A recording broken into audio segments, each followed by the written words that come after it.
Assalamualaikum warahmatullahi wabarakatuh. Alhamdulillahilladzi a'azzana bil imani bih wa hadana ila 'azimi syari'atih wa as'adana bittiba'i afdali rasulih.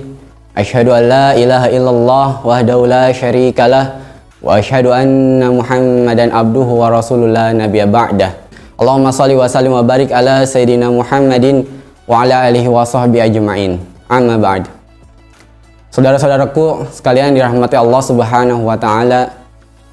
Ada satu kisah di mana kisah ini adalah terkait dengan Khalifah Ali bin Abi Thalib. Suatu ketika Khalifah Ali bin Abi Thalib kehilangan baju besinya, baju perangnya pada saat perang Jamal. Lalu ia melihat baju besi tersebut ada di seorang Yahudi. Sebagai seorang khalifah, Sayyidina Ali bin Abi Thalib ternyata tidak semena-mena, tidak sewenang-wenang. Lalu dia mengambil baju besi tersebut dari tangan Yahudi tersebut. Namun Khalifah Ali bin Abi Thalib mendatangi hakim, mendatangi pengadilan untuk mengurus masalah tersebut. Maka pada saat itu hakim yang mengurusi masalah baju besi tersebut adalah Qadhi Shuraih. Pada saat itu Khalifah Ali bin Abi Thalib membawa dua orang saksi. Yang pertama adalah bekas budaknya, yang kedua adalah anaknya yaitu Sayyidina Hasan. Bagaimana Qadhi Shuraih menangani kasus ini? Maka Qadhi Shuraih mengatakan kepada Khalifah Sayyidina Ali bin Abi Thalib, "Aku menerima terkait dengan kesaksian daripada bekas budakmu, tetapi aku tidak menerima kesaksian daripada Sayyidina Hasan." Lalu Khalifah Ali bin Abi Thalib menanyakan, "Kenapa engkau tidak menerima kesaksian daripada Sayyidina Hasan? Padahal Rasulullah SAW pernah bersabda bahwasanya Sayyidina Hasan dan Husain adalah penghulu para pemuda di surga." Namun Qadhi Shuraih tetap tidak menggubris kesaksian daripada Hasan. Lalu ia memenangkan Yahudi tersebut dan berkata kepada Yahudi tersebut, "Ambillah baju besi ini, engkau menang dalam pengadilan ini." Maka seorang Yahudi tadi berkata kepada hakim tadi, "Sesungguhnya khalifah kaum muslim, pemimpin kaum muslim memperkarakan dengan aku seorang Yahudi, lalu dibawa dalam pengadilan Islam, tapi ternyata akulah yang dimenangkan, dan bahkan Khalifah Ali bin Abi Thalib rela, ridho dengan keputusan hakim tersebut." Maka orang Yahudi tersebut berkata bahwasanya sesungguhnya engkau khalifah memang benar, ini adalah baju besimu, terjatuh ketika setelah perang Jamal ini, lalu aku mengambilnya. Lalu dia bersaksi kepada Allah Subhanahu wa taala dan mengucapkan syahadat.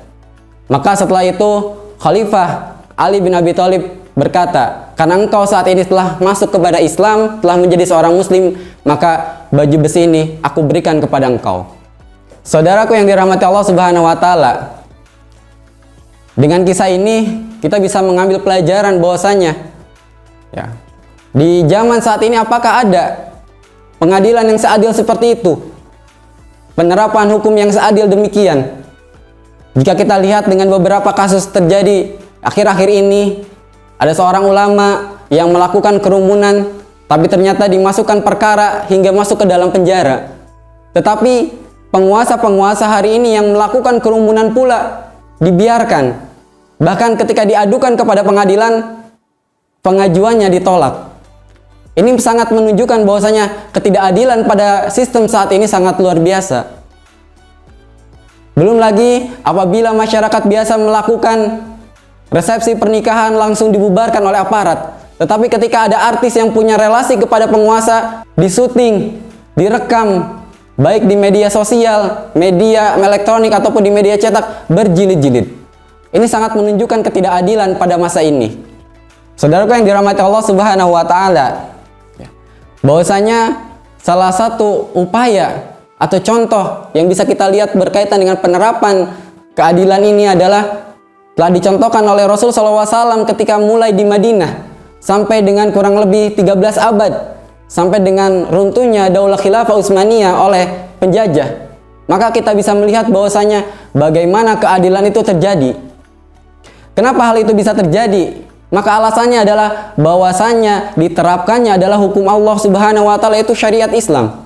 maka dengan syariat Allah, dengan syariat Islam, maka keadilan itu pasti terjamin. Sebagaimana firman Allah Subhanahu wa taala, "A'udzubillahi minasyaitonirrajim. A'udzubillahi minasyaitonirrajim.